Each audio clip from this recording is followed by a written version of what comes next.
मंडळी, आजकाल रस्त्यावरती खूप तुम्हाला ऑटोमॅटिक गाड्या दिसतील आणि त्या सगळ्या ऑटोमॅटिक गाड्यांमध्ये सर्वात जास्त एएमटी गाड्या तुम्हाला दिसतील. आणि तुम्ही सुद्धा जर एखादी एएमटी गाडी चालवत असाल किंवा त्या गाडीमध्ये बसलेले असाल तर तुम्हाला एक गोष्ट नक्की जाणवलेली असेल आणि ती म्हणजे गाडीत ची राईड जी आहे ती स्मूथ वाटत नाही. असे सारखे झटके बसतात, एकदम असं सीटमध्ये मागे ओढल्यासारखं होतं. आणि ही समस्या बऱ्याच एएमटी गाड्यांमध्ये असते. माझ्याकडे 2 एएमटी गाड्या आहेत ज्याचं मी 1,00,000 किलोमीटरपेक्षा जास्त रनिंग केलेलं आहे. आणि त्याच्यामध्ये हे गाडी चालवताना एक टेक्निक मी डेव्हलप केलेली आहे, ज्या टेक्निकमुळे आपल्याला अशा प्रकारचा झटका हा बसत नाही. सो तुम्ही जर एएमटी गाडी चालवत असाल किंवा नवीन गाडी घेण्याचा विचार करत असाल एएमटी गाडी, तर हा व्हिडिओ शेवटपर्यंत बघा. ह्या टेक्निकचा तुम्हाला नक्कीच फायदा होईल. या व्हिडिओमध्ये मी तुमचं खूप खूप स्वागत करतो. व्हिडिओला सुरुवात करू. चला तर मग.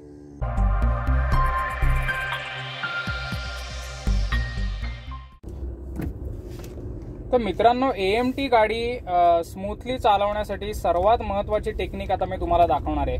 आणि ती टेक्निक आहे लाईट फूट ड्रायव्हिंग. म्हणजे आता तुम्ही जर बघत असाल तर माझ्या पायाचा व्ह्यू तुम्हाला फुल स्क्रीनला दिसत असेल आणि समोरचं जे दृश्य आहे ते छोटं दिसत असेल. एरवी आपलं उलटं असतं, कारण ह्या व्हिडिओमध्ये मी कशा पद्धतीने ऍक्सिलरेटरचे इनपुट्स देतोय हेच सर्वात जास्त महत्वाचं आहे. आणि ह्या ऍक्सिलरेटरच्या कंट्रोलद्वारेच आपण मित्रांनो आपली एएमटी गाडी जी आहे ती स्मूथली चालवायची आहे. तर आता मी तुम्हाला ती ऍक्च्युली टेक्निक डेमॉन्स्ट्रेट करतो. मी मुद्दामूनच आता माझ्या पायातली चप्पल काढलेली आहे. आपण कायम फुटवेअर घालूनच गाडी चालवली पाहिजे, पण आता तुम्हाला माझ्या पायाची मुवमेंट नीट दिसण्याच्या दृष्टिकोनातनं हे मी करतोय. तर आता गाडी आपण सुरू केलेली आहे. मी ब्रेकवरचा पाय काढल्यानंतर गाडी पुढे जायला लागली आहे. तुम्ही जर ऑब्झर्व्ह केलं तर मित्रांनो, कुठलेही मी सडन इनपुट्स ऍक्सिलरेटरवरती देत नाहीये.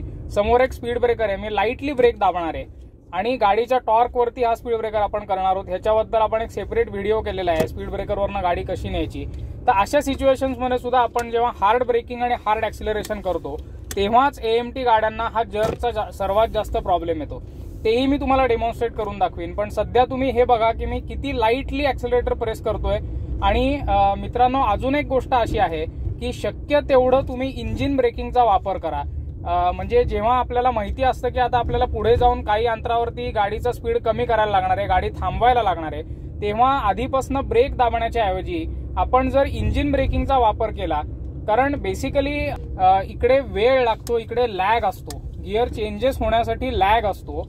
तर जितके आपण कमी गिअर चेंजेस करू तेवढं आपल्याला ड्राईव्ह स्मूथ मिळते. आणि सडनली अचानक जेव्हा गाडीला गिअर चेंज करायला लागतो तेव्हा सर्वात मोठा जर्क बसतो.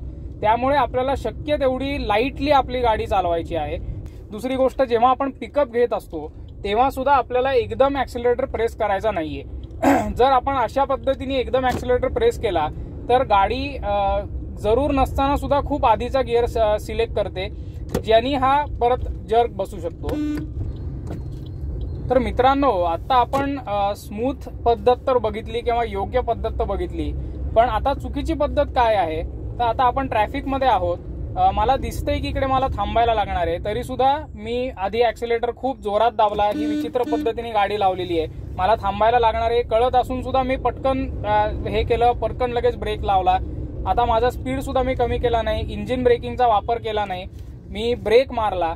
आणि ब्रेक मारल्यानंतर मित्रांनो, गाडीला कंपल्सरी आदला गिअर सिलेक्ट करावा लागतो, कारण तेवढा मोमेंटम गाडीचा उरत नाही आणि मग हा मित्रांनो जर्क बसतो.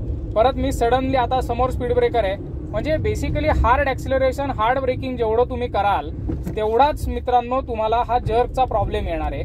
म्हणजे मित्रांनो, सांगण्याचा उद्देश हाच आहे की आपल्याला ज्या कंपोनंट वरती कंट्रोल आहे गाडीच्या, आणि तो म्हणजे आपला ऍक्सिलरेटर, तो ज्या पद्धतीने आपण त्याच्यात इनपुट देणार आहोत त्या पद्धतीने गाडी रिॲक्ट करणार आहे, त्या पद्धतीने एएमटी ट्रान्समिशन रिॲक्ट करणार आहे. जर तुम्ही ते इनपुट खूप सडनली दिलेत आणि तर ते झटकेच देणार तुम्हाला.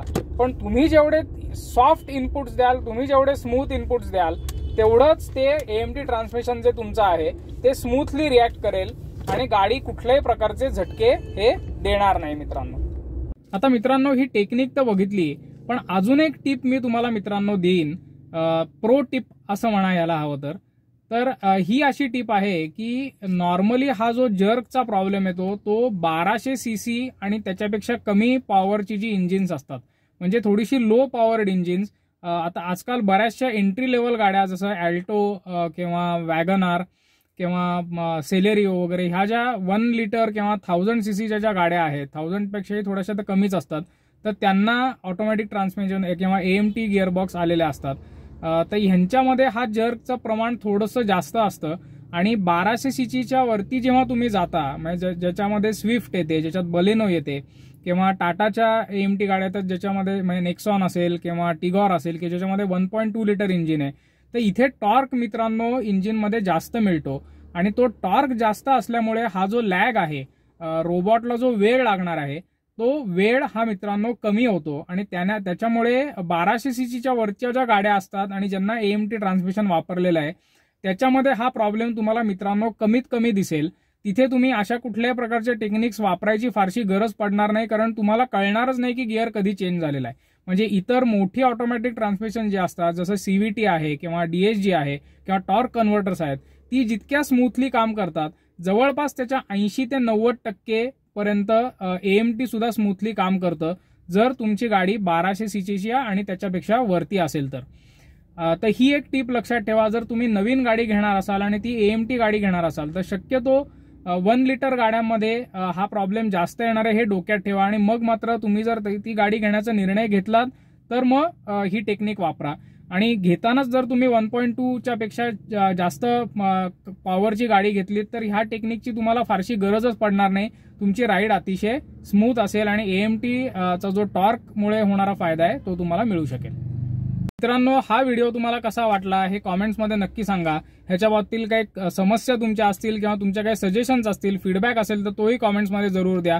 या व्हिडिओला एक लाईक द्या आणि मी जो तुम्हाला ज्या टेक्निक्स तुम्हाला शिकवतोय, जी माहिती तुम्हाला गाडीबद्दल देतोय त्याचा उपयोग तुम्हाला होत असेल आणि चॅनलला काही एक छोटंसं डोनेशन करण्याची तुमची इच्छा असेल तर हे सुपर थँक्सचं बटन आपल्याला क्लिक करायचं आहे आणि सगळ्या पुढच्या स्टेप्स फॉलो करून अगदी कमीत कमी 40 रुपयापासून तुम्ही छोटंसं एक डोनेशन करू शकता. Kiran Abhyankar from the right drive Marathi signing off. धन्यवाद.